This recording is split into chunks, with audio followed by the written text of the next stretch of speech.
Okay, I'm incredibly excited. What'd I do? I didn't put my earrings on. I have to have my earrings on in order to be like camera ready. One of the reasons why it took me so long to, okay, where's my other earring? Well, I mean, you can't see my other ear. We're just gonna do one. We're just gonna do one ear. Okay. Today is kind of exciting for two reasons. The painting that we are going to do, that I'm going to take you through, is of cherries. A little like introduction to springtime. The cherries are, it's a painting that I sketched out cherries that are kind of hanging off of a cherry blossom branch with blossoms. And when I decided to do this painting, it was because my mother-in-law really likes cherries. Her kitchen is decorated in cherries, and she has cherry, like, just things around her house, and she just likes cherries. You know, like, people like things. Some people like butterflies, some people like hippos. She likes cherries. So I decided I would do a painting of cherries on a greeting card. So I ordered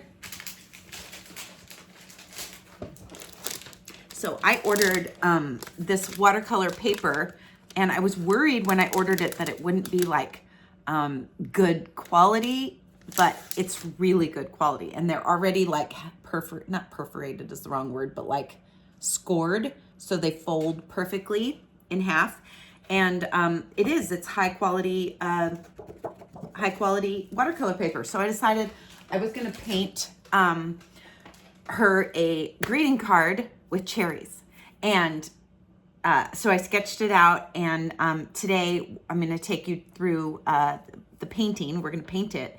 And then at the end, I'll explain the second reason why this is kind of an exciting video, or an exciting painting, or an exciting like time. It's an exciting time.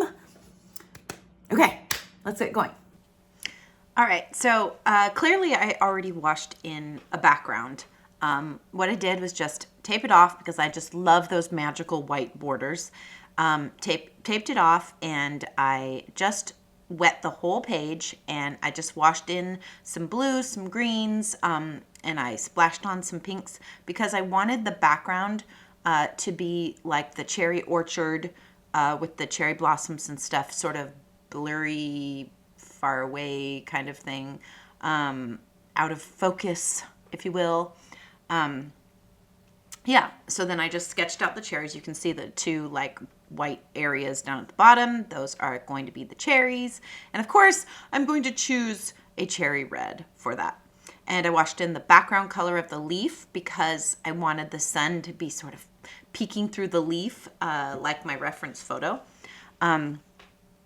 There is just not much more satisfying than using cherry red on cherries. And I know I've gotten a comment like, Sarah, you need to use different paint, like professional, liquid watercolor tubes or whatever, and mix your paint.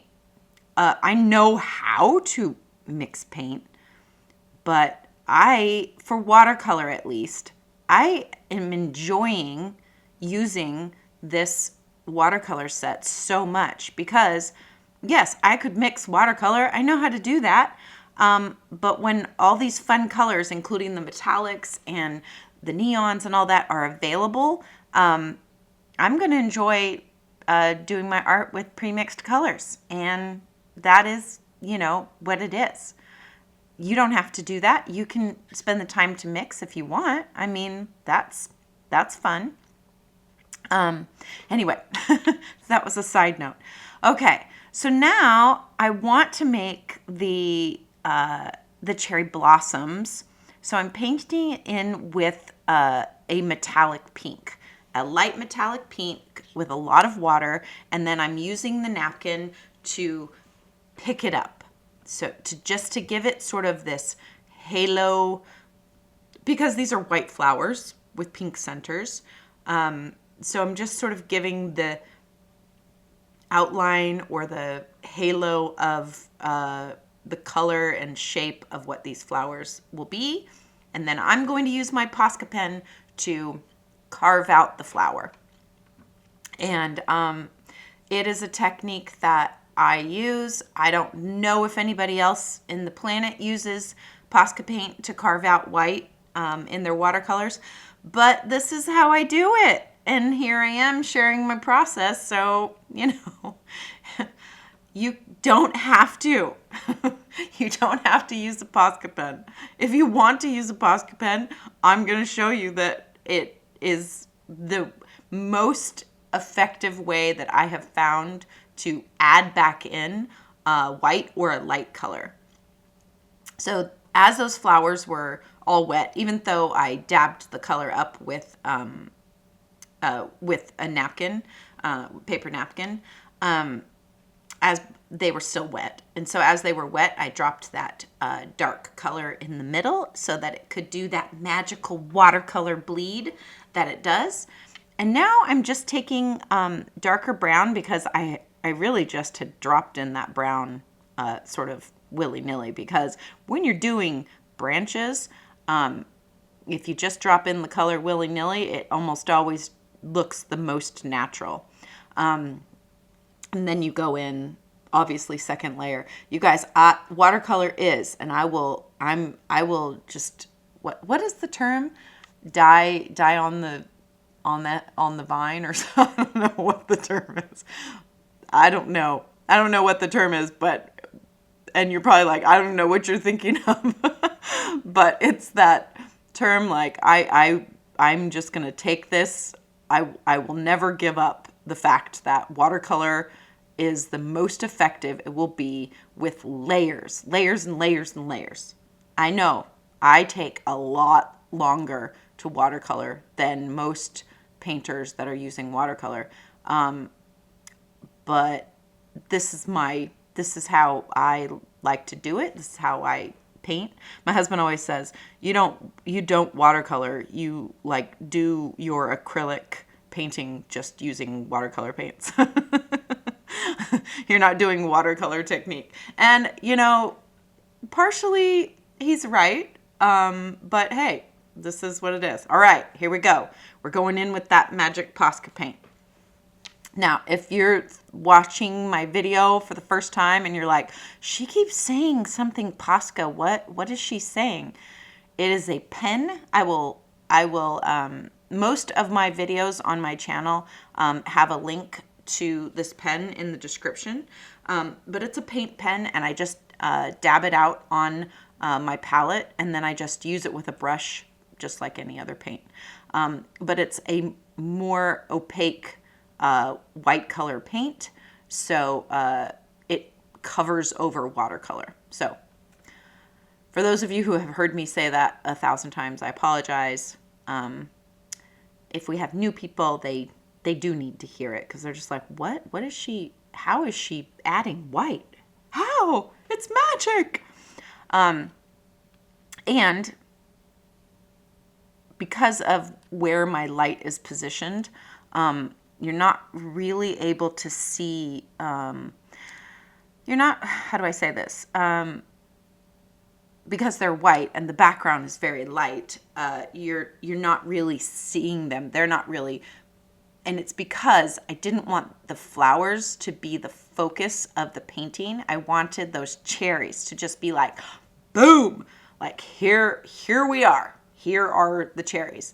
And, but because the flowers were getting lost, even though there's a background in there, I decided to just wash in like a light color behind the lower flower, just to make them stand out a little bit more.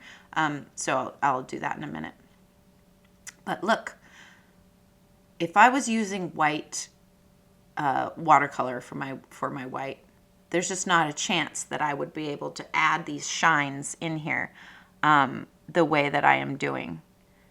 And look at how the shine and the reflection is making these cherries come to life. They are all of a sudden, like 3D. I love how this turned out, and I'm not tooting my own horn. I'm not like, oh my gosh, I'm so great. I'm not doing that. You know, you guys know that I struggle even with just regular confidence. So I'm not saying that. But when something works, I'm gonna be excited. And right now, the shadows that I'm dropping in and the reflections are working, and I'm like, woo! I'm always thinking things aren't gonna work. Always, like just always.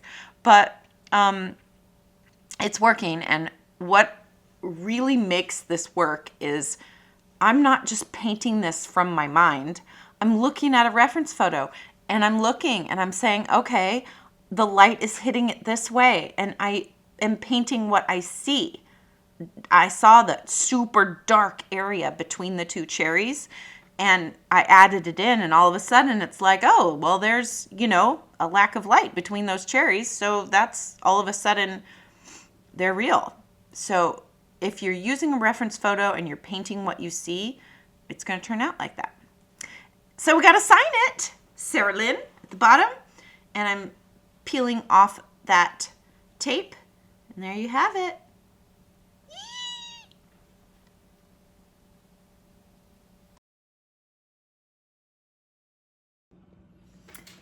So I have to say that every time I sketch out a painting, with no exception, like there's never a painting that I sketch out or I have an idea for that I'm like, you know what, I am going to pull this off perfectly. It's going to be exactly my vision. It's going to come out really perfectly. Every time I sketch, I'm like, can I do it? Am I like, what? It's hilarious. Anyway, every time. I'm so happy that this one turned out, and I posted a picture of it, or I sent a picture of it to my mother-in-law, and she was like, oh, is it in the mail for me? And I was like, she likes it. Like, that was the intention. But then I thought, what if more people would like a introduction to spring greeting card with cherries? So I scanned it, high-res file, and I got on this really cool website that I can't remember the name of it right now. Ask me in the comments if you want to know, and I will reply because I can't remember this minute. But I ordered 25 of these, and I also ordered 25 of some other ones, but I ordered 25 of these, and I'm so excited. So they come 5x7 card, and with an envelope and everything, and I got little plastic sleeves, and I'm super excited. So I got these. When they arrive, we will do a video unboxing to see how did they print out? I mean, I showed you the original art, but how are they gonna print out? And will it be like a card that other people might want? We're just gonna have to see. We're gonna do an unboxing. So if you guys made it this far in the video and you are not yet subscribed, please subscribe so that you can see the unboxing and so that you don't miss another chance to paint with me, and I can get to know you guys all better. So we'll see you next time.